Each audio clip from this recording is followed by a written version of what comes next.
ಕನಕಾದ್ರವ್ಯವನ್ನು ಬಳಸದೆ ನಮಗಾಗಿ ಬಿಟ್ಟು ಹೋಗಿರುವರಂತೆ. ಹೌದೇ ಧರ್ಮನಂದನ? ಈ ಸಂಗತಿಯನ್ನು ವೇದವ್ಯಾಸ ಮುನಿಗಳಿಂದ ತಿಳಿದುಕೊಂಡಿರುವನು.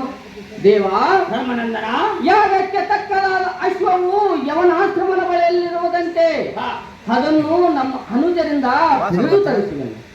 ಜಗತ್ಕರ್ತ ಪರಮಾತ್ಮನು ನೀನು ಇರಲಿಕ್ಕೆ ಯಾವ ಮುನಿಗಳ ಅವಶ್ಯಕತೆ ಇಲ್ಲ. ನಾರಾಯಣ ತೋರು ನಮ್ಮಲ್ಲಿ ಕರುಣ. ಆಗಲ್ಲ ಧರ್ಮನಂದನ. ಅದು ಹೇಗೆ ಪರಮಾತ್ಮ? ಹಿಂದಕ್ಕೆ ಅನೇಕ ರಾಜರು ಯಾಗವನ್ನು ಮಾಡಲಾಗದೆ ಮುಖಭಂಗಿತರಾಗಿ ಹಿಂದಿರುಗಲು ಹರಿಯತಕ್ಕಂದರೆ ಅದು ಹೇಗೆ ಪರಮಾತ್ಮ? ಅಶ್ವಮೇಧ ಯಾಗವು ಪೂರ್ಣಗೊಳ್ಳಬೇಕಾದರೆ ಆಗಬೇಕಾದರೆ ಸಕಲ ದೇಶದ ರಾಜರನ್ನು ಜಯಿಸಿ ಕಪ್ಪ ಕಾಣಿಕೆಯನ್ನು ಪಡೆದುಕೊಂಡು ಜಯಶೀಲರಾಗಬೇಕು. ಧರ್ಮನಂದನ, ಅಹೋ ದೇವಕಿ ನಂದನ, ಸತ್ಯ ಧರ್ಮ ಎಡಬಿಡದೆ ಕಾಪಾಡಿಕೊಂಡು ಬರಬೇಕು. ನಾನೆಂಬ ಅಹಂಕಾರವನ್ನು ಹೊಳೆಯಬೇಕು. ಧರ್ಮನಂದನ, ಇದು ಬಲು ಕಠಿಣ. ತಿಳಿದು ನೋಡು ಮುಂದಿನ ಆಲೋಚನ. ಅಹೋ ಶ್ರೀಕೃಷ್ಣ ಪರಮಾತ್ಮ, ಧರ್ಮನಂದನ, ನೀನು ಹೇಳಿದ ಮಾತು ಸಹಜವೇ ಸರಿ. ಆದರೆ ನಮ್ಮ ದಾಯಾದಿಗಳು ಕುರುಕ್ಷೇತ್ರ ಯುದ್ಧದಲ್ಲಿ ಅತ್ತಗೊಯ್ದ ದೋಷವು ಎಲ್ಲ ಮುತ್ತಿಕೊಂಡು ಕಾಡುತ್ತಿರುವುದು. ಈ ದೋಷವು ನಿವಾರಣೆಗಾಗಿ ಯಾಗವನ್ನು ಮಾಡಬೇಕು, ಇಲ್ಲವೇ ಭಾತೃವತ್ಯ ದೋಷಕ್ಕೆ ಒಳಗಾಗಬೇಕು. ಇದಕ್ಕೆ ಗತಿಯನ್ನು ಮಾಡಲಿ ಮಧುಸೂದನ. ಅಹೋ ಧರ್ಮನಂದನ, ಎಷ್ಟು ಹೇಳಿದರೂ ಬಿಡಲಿಲ್ಲ ನಿನ್ನ ಮನದ ಯೋಚನ. ಅದು ಹೇಗೆ ಪರಮಾತ್ಮ? ಹಾಗರಾಗಲಿ, ನಿನ್ನ ಯಜ್ಞದ ಕಾರ್ಯವನ್ನು ನಡೆಸಿಕೊಡುವನು ಈ ಕ್ಷಣ. ಆದರೆ ಅಶ್ವದ ಬೆಂಬಲವಾಗಿ ಹೋಗಿ ಸರ್ವ ರಾಜರನ್ನು ಗೆದ್ದು ಕಪ್ಪ ಕಾಣಿಕೆಯನ್ನು ತರುವವರಾರು? ಧರ್ಮನಂದನ, ದೇವಕಿ ನಂದನ, ಈಗ ನಿನ್ನ ಹನುಜರು ಕುರುಕ್ಷೇತ್ರ ಯುದ್ಧದಲ್ಲಿ ಬೆಂದು ಬೇಸತ್ತು ಅಶಕ್ತರಾಗಿರುವರು.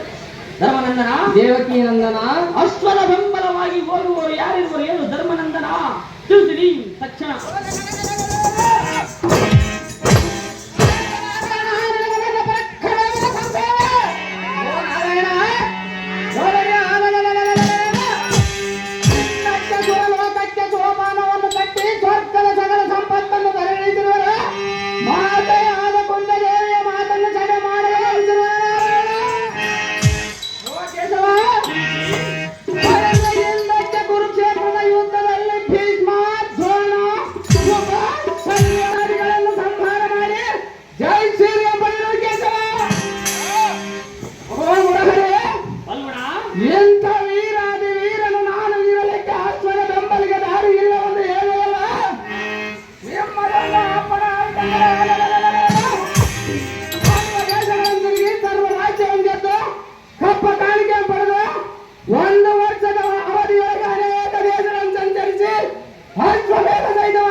ಏನು ಮಾಡಲು